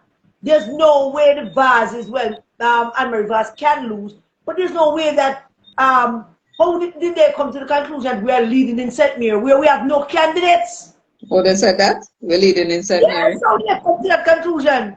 Well, it's not entirely impossible, because remember in the 80s, when the Yeah. PNP didn't have a soul in Parliament and wasn't really as the PNP in opposition being different than the Labour Rights. They find out some scandal and they put it out and then they draw back and let everybody else run with it. Yeah. So it's not impossible that that the people may feel that they need a change. No. Yeah, but when I did my thing this morning, when I made the calls to the 14 parishes and say to the people, I mean, nobody's agreeing with it. Not one. Nobody's agreeing that this poll in their particular part of the woods is accurate. And that is based on the fact that how people see them community, how people talk to them neighbors. What people see them community, them talk to them neighbors, them see the people lifestyle, them see the taxi man, them talk to people, them go places. They can feel what the sentiment is. And it not matching up with what that poll is saying. Bobby Montague and the voters list for Western St. Mary have 37,000 people. Almost a little over 38. No. Bob Montague, I don't know if you had checked it out for me. I think Bob Montague got something like 9,000 plus votes. Yes, I don't think he lose that. He's not going to lose the seat. He can carry that seat on his own. He no need Andrew Holness to win that seat. No, but he no need Bob Montague can win him seat on his own. Vaz can win him seat on his own. Mrs. Vaz, if there's not a good candidate to go look for the PNP voters, can win her seat on her own. So alright, we're not flipping those three. We're not flipping those three. Chances are we're going to lose Central St. Mary, depending on who that candidate is. Well, and yes, I mean, the two persons vying for it, I doubt they're going to make it. Not making any sense. Just not making any sense. And it is confusing the PNP people, and it is a deliberate thing by Mark Golding and his crew to confuse the PNP people to keep himself in power. It's a deliberate thing. Well, I haven't seen those polls. I mean, I don't see where they publish those because no man, they came on and somebody sent me this video thing. I went to the war room telling us that all the places that the PNP leading, and they have us leading in St. Mary. Now, yes, in the 80s, when we're out of power for a while, and then polls them coming out and calls on them doing polls to say that we are going to win. And yes, them could do polls sometime and say, well, the PNP is gaining traction in a particular place where we have no candidate. Yes, we don't have no candidate, but we have message and we have presence. So you don't have a candidate to say you can win somewhere. You just need message and presence. We don't have any message. We don't have any presence nowhere in those places. How do they come to those conclusions other than to confuse PNP people? But the only way they could come to such a conclusion is unless the Labour Rights say they're not going out to vote. That's the only way. So they would have X amount of PNP, so them going vote like the diehard PNP going vote unless the JLP said they're going vote. But I don't believe that poll because where I am is next door. I am in Northeast St. Anne, which is adjoining Western St. Mary, and I can tell you, you don't see nobody at talk about PNP, period. Nobody.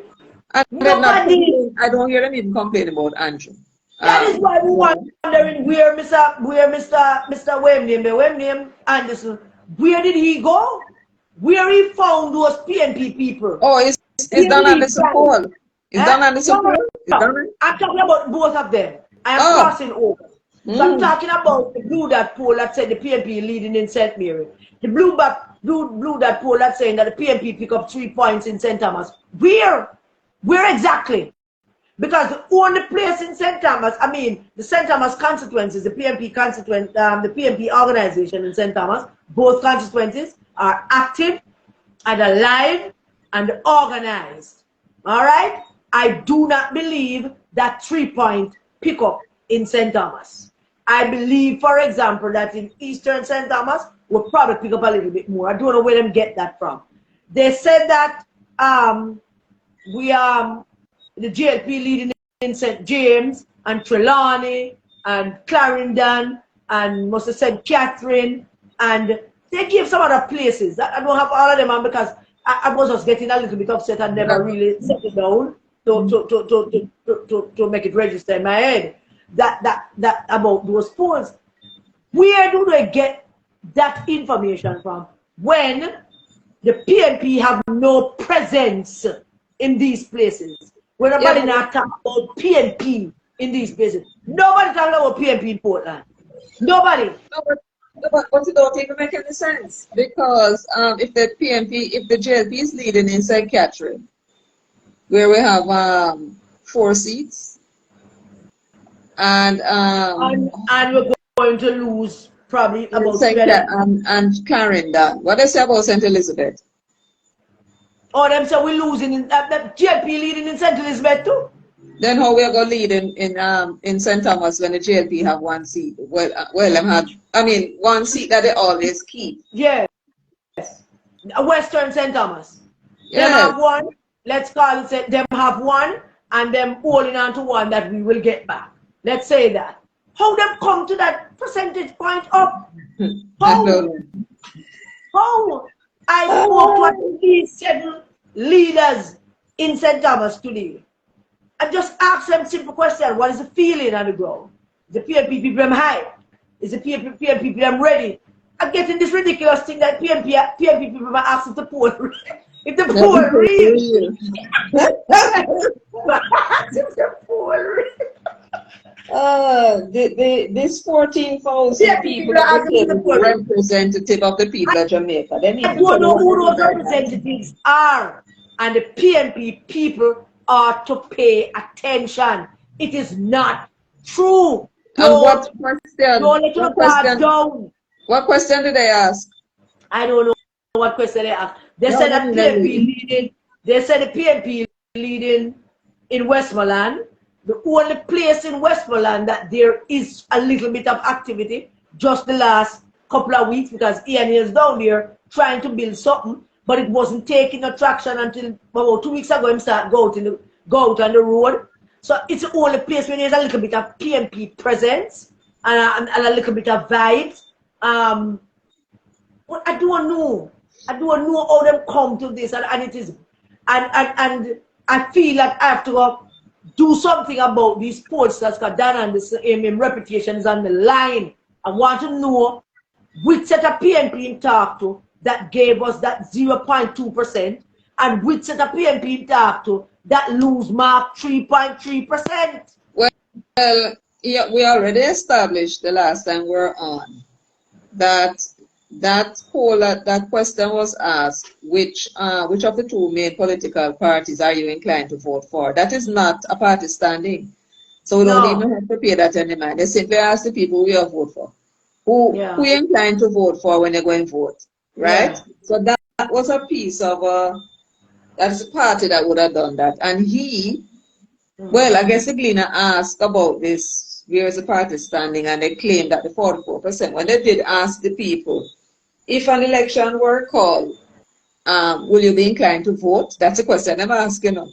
They're not Yeah. asking if an election were If they never called, ask which are them the party to vote if for. an election is called, if you're going to vote PNP or They JLP, never it just ask if that you're going to question. vote. No, They they just never want to ask know that if you vote. question. You say, So how maybe people vote? And then they let's ask for a say separate 2015 get question now, which is normal for them to ask if they want to know how the poll is skewed. That's for the Don Anderson. We know that the Don Anderson poll is skewed when 43% of the people go and tell you that them better off, right? And 24% go and tell you that then things are the same with them. Only 32.5% say they are worse off, and it right? don't match up. It don't match up to nowhere else in the world.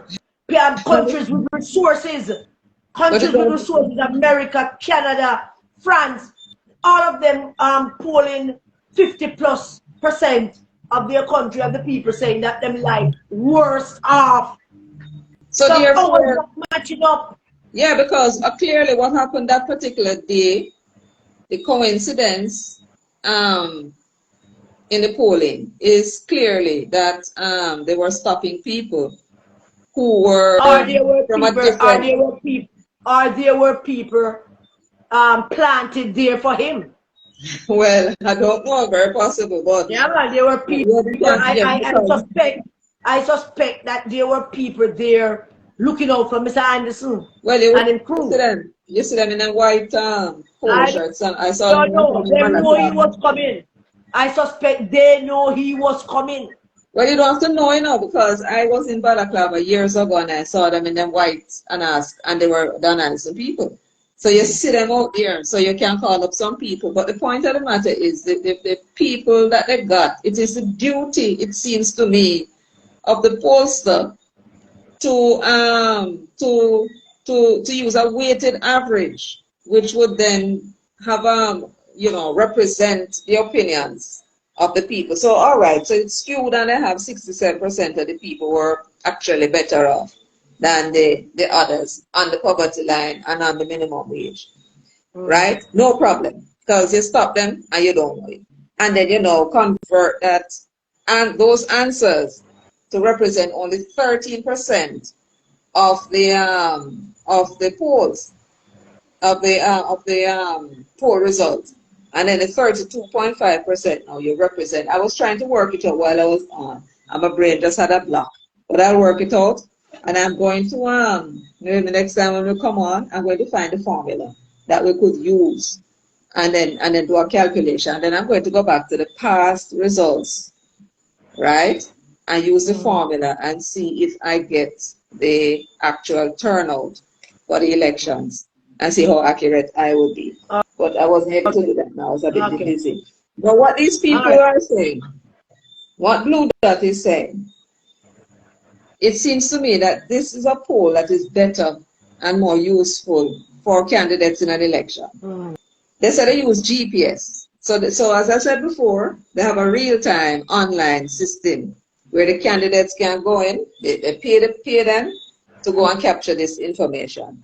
And they have all these opinions about the candidate. Why not go on with nothing and not do nothing for the road and nothing for the youths them, and they tell them what it is the people are saying and tell them where they are saying it. And they use GPS to guide them. So they go into this particular area on this particular street and they know that these people are saying this thing about the candidate. And they tailor their message for the various groups. So that now is fantastic for candidates in an election. When it comes to this now, we're doing polls to determine what the likely outcome would be if an election were called. And enough of them think that this particular method that they're using, it's not going to give them a reliable result. The ones that go out into the field talking to people are likely to get a better result that is closer to reality or what would be the outcome. And it's just for them now to find the demographics of the people and do some calibration. What Don Anderson is doing and the others is giving us the raw data that they're getting out of the field. And once you give us the raw data, right, it's likely to give you a skewed response. If you get too much PMP, Too much JLP, too much poor people, too much rich people. You understand? And so that is my opinion on the poll. So I would not, and I think we all know that we shouldn't, as we would say in Jamaica, penny. Pay attention to the The Bluedot. penetrate the No, Bluedot, it's foolishness. It's not for this foolishness. purpose, No, it's right? foolishness. It's foolishness. Utter foolishness. And PNP people should ignore it. Michelle, I want to talk to you about something else before we move on again to something else. Okay. KD Night and Andre program. What's your take? Well, I was quarreling. I said, what the devil, Kid? Kid, no know what go on. Kid don't know, say them a sabotage Lisa down our constituency. And I was carrying on, and then I have to stop and think afterwards and recall what it is that he said. One of the first things that KD said when he came on was that the PNP is divided. Now, you know that they have been trying their best to give the impression that the party is united. And we know better. We know the issues with the workers and all of that. When KD came and said that the party is divided, I thought to myself, he just said it and just dropped it. I thought to myself, KD knows something that is going on. Why he's saying this? Because you see people taking pictures together, talking together, defending each other and so on. Now, I'll tell you what I think. I think that Mark is underwater. And all of us are saying that Mark needs to step. He needs to go in the best interest of the party and the country. Right? He said, love Jamaica. He not going to make it. I think what KD is saying on Andre's program, reading between the lines, is that what we're going to do, Mark, we are going to support you. We're going to give you every possible reason to succeed. I am prepared at my age, he said, to go and walk with Mark. Because when everybody here said the sheriff is in town, you see when he go with him hat and his stick, and he walk with that kind, that KD way, body would run up, so Mark will get traction. Yeah. He's recommended to Mark, go and get some professional people, like some PR people, who will then... Professional people? Yes, man, because he said that he gave the example, if Mark has doubt, that with Edward Siaga. He said Edward Siaga had a message, but the messenger was the problem. The people wouldn't buy the messenger. People didn't like Siaga. So him look with him. And he said, and I didn't know that he got some woman from New York to come and work with him. So the woman would, tell him how to, dress him, tell him what words to use, all the things that he need to do in order to make himself more. And no, Bruce Golding must have done that when he won. You could see with a nice shirt, and there are things that he was doing and the things that he was saying, we can do better, So KD said that woman did a wonderful job. And then the message and the messenger became acceptable to the people because Siaga was not getting through to people. So KD is suggesting that for Mark. Yes, that Mark needs to How long did KD say he was away for? I think it was 6 months. He was in... KD don't know that. So KD don't know that these guys Mark don't want nobody to walk with him to get no traction. Because if he did, he wouldn't bench Lisa Hanna in the divisional conferences of last year. That's so KD don't know that. So KD don't know that. KD don't know that Mark bench the most popular member of parliament in him crew when him go to the divisional conferences and him walks and him tours in benchers. So KD don't know that. So KD I don't think KD care 2 sticks. KD don't know either. But KD don't know either. Sorry. That Mark don't want nobody to walk with him. Him alone want go. Him don't want nobody will look better than him. Him don't want nobody where nobody like better than him. Him don't want nobody where we have more traction than him. Him want the riff-raff people them will load and load and load on him. The little people then because him are the him are the Yes, big man, man. investment Big bank banker, and the big investment little, banker, the little big woman. yeah. And little boy.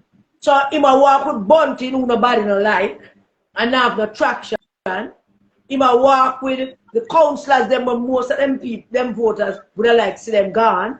Him a walk with the people them who lose the PMPC, the Parchment, the Silvera, the whole of people will lose the PMPC, and them him a walk with.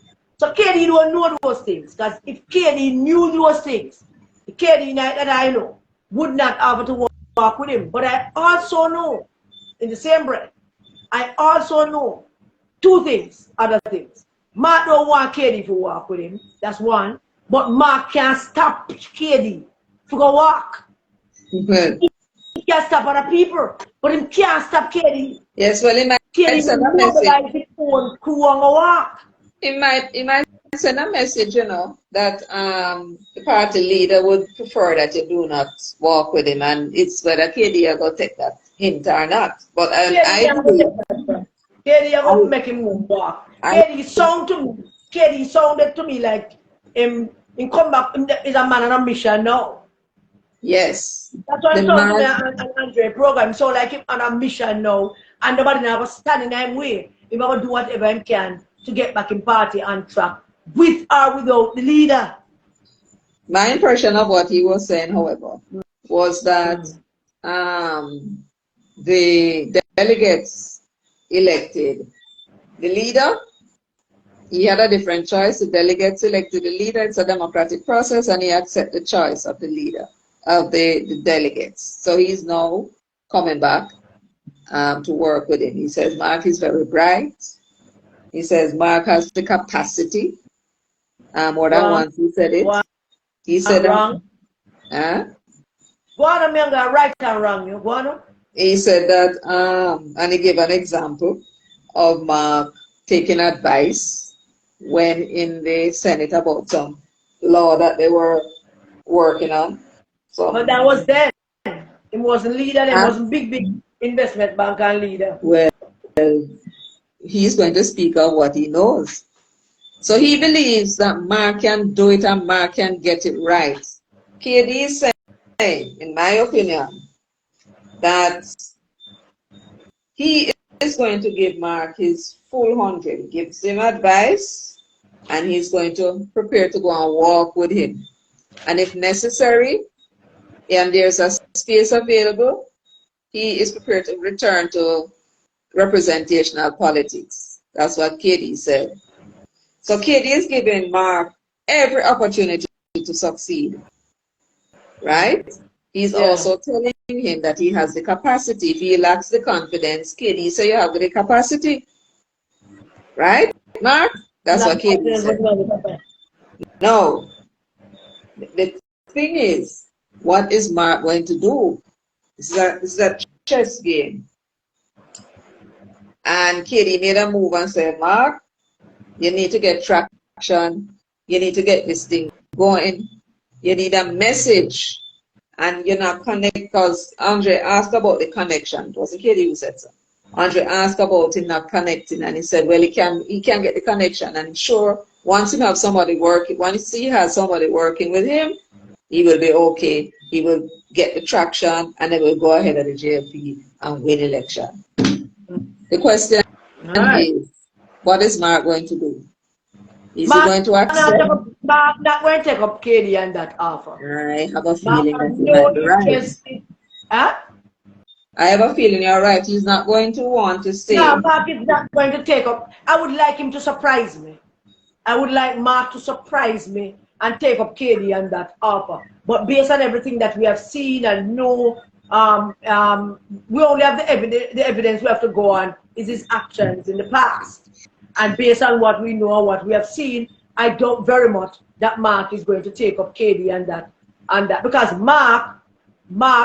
KD same have the capacity. He don't have the capacity for forgiveness, and he don't have the capacity for unity, and he don't have the capacity to be helped. Mark sees being helped as a weakness. Him thinking people who are more popular than him and have more traction than him should actually walk with him and make people like him better or see him in He a don't better want to give light. anybody the credit. Uh-uh. He doesn't want to give No, anybody else the credit for building no, up. he doesn't. Which is the reason why he benched Lisa Anna in the conferences. Because that is the reason why I believe that he's not going to take up KD on the offer. But as I said, if KD is on a mission as he looks to me like he is on, then nobody is not going to stop him. And I can say this tonight on this Facebook Live. If KD I go up on the road, may I go with him. Any of KD, they put a mission to go up on the road for PMP, not take him up on him offer, but if I go up on the road, may I go with KD. You Up on see, the road. you see what a lot of people fail to understand. I don't think they understand what this Rise United business is. Yeah, KD, them, I don't think KD and them people they fully understand what they have done. And what we have to go get KD number and start and send him the lives them and send him some stuff, make him see what go on. I don't think they understand what Rise United is. I don't think the MPs understand it. I don't think KD understands it. I don't think none of them understands it. Be careful how you say KD don't understand something, please. Well, based upon his, well, let me not say that, because as I said before, I think... Say don't know, say KD don't know, because KD understand all things. I think he's trying to give Mark every opportunity to succeed. So Mark can't complain, so he never get no help. I think that was what that was about. Yeah. Now, let me tell you what I believe Rise United is. Rise United is an organization of people whose intention is to control the People's National Party. Right? Mark Golding and Peter Bunting came into the PNP with a plan prior to coming in. Mark came through South St. Andrew, Bunting came later, after they sold the BNG. And you know, say Bunting, hold on for your thoughts, Michelle. I just remember something. You know, Bunting could never beat Danville Walker if it wasn't for John Julian and KD Knight. Go on. So they came with a plan. And the plan was to take over the party. They have the money. And so they formed they first undermined the party from 2015 when they were putting up all these people, I think it's all of them except one, turned around and supported Bunting's challenge. Yeah. Right? Yeah. Including Lydia challenging Lisa after Lisa pulled second behind Peter Phillips as the person the people in the country thought would... Back in 2015. Back in 2015, back January in 13, there was a poll. Yeah. Right. And the question was asked by Dan Anderson, asked the country, who is the person best suited to take over from Portia Simpson Miller? And 18% of the people said Peter Phillips. 13% of the people said Lisa Anna. That's what I got? Yes, and everybody was waiting. Everybody else was down way below. I think Ronnie Thwaites came up high in that poll. Yes, I think he was 7. And some of them got not. Yeah. It's about thing. We don't call the names of those who got here, but that was how the poll go. Yeah. Right. And it was from about that point that you see the run gone down, Lydia suddenly decided to challenge and you know, she lost. Bloomfield, they tried to take over that seat, tried to make it appear to be in disunity. They did the same thing with North Trelawney, tried to take over that seat with JP White. Paul Burke, all of those things was Paul Burke doing, you know. Paul Burke as General Secretary disrupted the whole thing. It may have been Paul Burke, but Paul Burke was acting on some mission. And I know that, I believe that the two of them come back. He always on his own mission with him and his wife. Well, so don't want to get into the thing about him. You think there's somebody give him a mission to do? No, man, it's him that on his own mission for him and his wife. Yeah, but nobody give him a mission. When you look at 2018, when he sent an email to some PNP people with this thing that he called Democratic Left Jamaica, right? Democratic Left Jamaica and one other. I didn't know what the one other was. So that Democratic Left, which they were trying to impose on the PNP last year, right? And try again, I think, at the 2-day conference, annual conference. That was Paul Berg's doing. Of course, And this is what tells me, you see, I look at these little things, you know, and put 2 and 2 together and hope I don't get 22. Hope I get 4 and not 22. 2 and 2 together can make all 5. Yes. When you have 2 things together. Once I see Paul Berg there, and I see Mark is trying to implement that, which I don't believe in, it suggests to me that there is some alliance between the Bergs and them. And the trade-off is that he would help them do something, and they in turn would give him this democratic left thing, which is a soup of ideologies to turn the PNP into a soup of ideologies that will mash up the party. Yeah, they would make the bogus delegates available for Angela Brownburg. That can be the only deal that they had. That they would make the bogus delegates Mark and them put together for Angela Brownburg to run as party leader. So if there is any deal between the two of them, that would be it. So that them can maintain the control of the party. Make her chairman in the meantime. Now, I think but in the meantime she get chairman, yeah. Right. Now, so when you look at the messages, you will see that in the messages there was a discussion between Maureen Weber and Mark, I think, and the rest of them. And she was, I think it may have been Audrey. And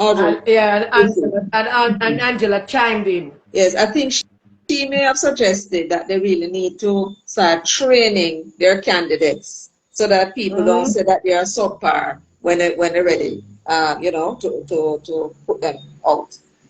And they agree and say yes. And it was Maureen Weber and they asked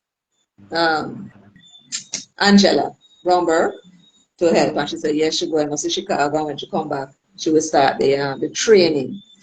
You don't train people to be candidates if you have no. Why would you be doing that? If the clear indication is anybody who is a part of this organization, when they take over the PNP, it is these people who would sit in the positions first. That was the plan. So when that's why they instituted them putting it in place also. Yeah, so when you see them going after seats that them undermine and make the PNP lose, those are the seats they know they can win back because the PNP people are there. Yeah. Right? Except for them. Of course. Because these are the people that were rejected by the voters. And you go to them for your thing now, you reject them. Right? The voters are reject them again. And the pattern of voters is they do show up one time, chances are they might show up second time, unless you have somebody that can capture them imagination. Well, I'm going to tell you, Han, some little fella was here over the for a night and heard us talking. Back it up. Miss J dead and gone, and you have man in the house already? Yeah, our little, it was a girl's nephew. No, man, he came to paint. He came to do some writing and painting of the grave. And his auntie. And while hearing us talking and leaving a message, I'm talking about comrades. I hear him say, "Here to me, yeah, comrade too, you know." I said, "Really? They come from Westmoreland." So I said, "Which constituency?" Well, I'm confused about the constituency until I asked him, "Who was the MP?" Yeah. And he said, "Luther." So I said, "No, man, it's not Western, it's Eastern." He said, "Vote 4 times, PNP." Yeah. I said, "Did you?" And I told him, so I mean, I support any people that I know, because them sabotage the party. And I started to tell him about this funny business. When I was at the polling station, I said, the whole heap of labor rights going to come down. The taxes, they just go up and come down with people, just up and down, and not one PNP vehicle. They said, "How comes?" I said, "That's because they were, I said, "I don't know, but it looked funny." I said, "Did you notice any funny business?" And then think about it and he said, "Yeah." You notice some funny business going on. So what I'm trying to explain to you is when somebody like that fellow running now in trying to take Dr. Guy's seat, Newell, You right? right. If him get Now, Dr. Guy's seat, he's gonna lose Dr. Guy's seat. because the people knows about He must and knows about him. undermine Dr. Guy, and the whole of Central St. Mary knows that. That's the point And we that not I'm gonna make them making. forget it. And we not gonna make them forget it. So even if him take over, all of the people there saw the funny business that was going on, the PMP people and the supporters. When them away upon and runner, when them go to the polling station and them now know what happened. So what happened to why them know them people, right? Because it's a small community. So what no, you Yeah. never and then hearing this and then hearing that. They all know. So when them go prims up these trained Angela Brown Burke and Maureen Weber trained people, I put them out them a look seat. I wouldn't think of what money on the day election. We don't have to tell Yeah. nobody nothing, you know. Yeah. Yeah. Michelle, well, time ago, I wanted to wrap up. I want to wrap up now. So, thank you, my dear. We will talk soon. No problem. Comrades, thank Comrade Michelle for coming on. I don't know anybody else want to come on and say something briefly. Somebody else was sending me a thing. Because People if I want to have can two come things. out. I don't see the thing to put me off at all.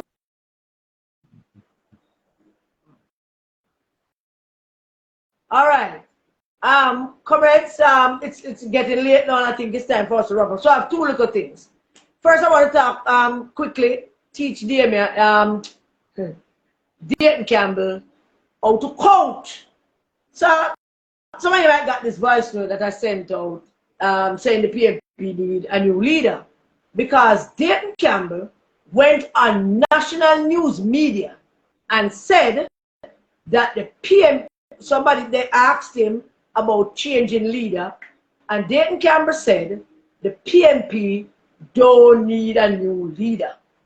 Let me repeat. Dayton Campbell said the PMP don't need a leader because the leader of the PNP is there, and the leader of the PNP is this, and the leader of the PNP is that, and it went on and on and on and on as to why I believe we don't need a new leader. The PNP don't need a new leader. So I'm here to tell Dayton Campbell why the PNP need a new leader. Very briefly, 5 minutes, somebody will send, make sure to send this part to Dayton Campbell. Let me tell you, Dayton Campbell, you could only say that the PNP don't need a new leader because you can't count. Can you count? Man, you have doctorate, you're a doctor. You went to school, you turned doctor. You say you're doing law degree. So soon you're going to have law degree. Well, if you're to lie, but you have law degree. The least you can do is learn to count. So let me give you a lesson, Dayton Campbell, in how to count when needed at a school. This is how we count. Let me explain it to you. Mark Bolin went into this last poll with 18%. But I was to repeat that there, you know. Mark Bolin went in with 18%. Him tour the country. Him got conferences, him dance, him put on new clothes and new shoes and new hat. All nice. But at the end of all of that, Mark Golding lost 3.3 PNP voters. So he moved from 18 to 14.7. So what's related? Back in when I go to school and teacher said to you, say, you have 18%, or you have 18% here, so, and somehow you end up with 14.7 here. So I'm trying to simplify it as best as I can. I'm not a math brain. Most of math dunce at school. They know about math. So here we count it now when teacher give you that put on the board. 18, how do you reach at 14.7? So teacher write for the board 18. And then she asks you, please to do the math.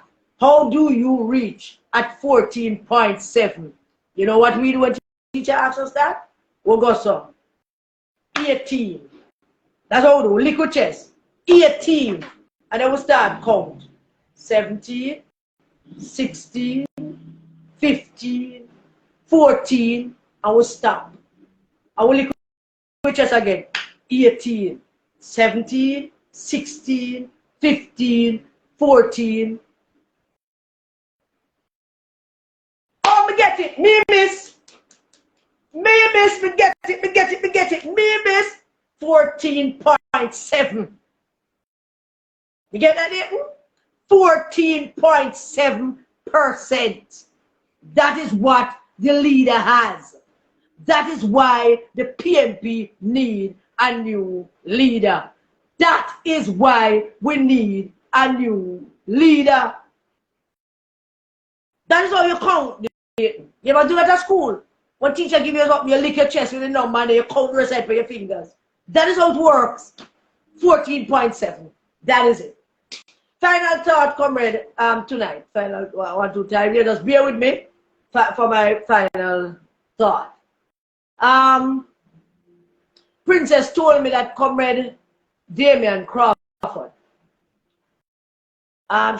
Princess told me she in a group with comrade Damian Crawford, and he placed in the group that anybody can ask him 10 questions, and he was prepared to answer those 10 questions. That's a princess. I hope we get it right. So I'm saying to Damian Crawford, would you give me that opportunity to ask you those 10 questions? If it's a yes, let me know. If it's a no, I'm going to come up on Facebook and ask them anyway.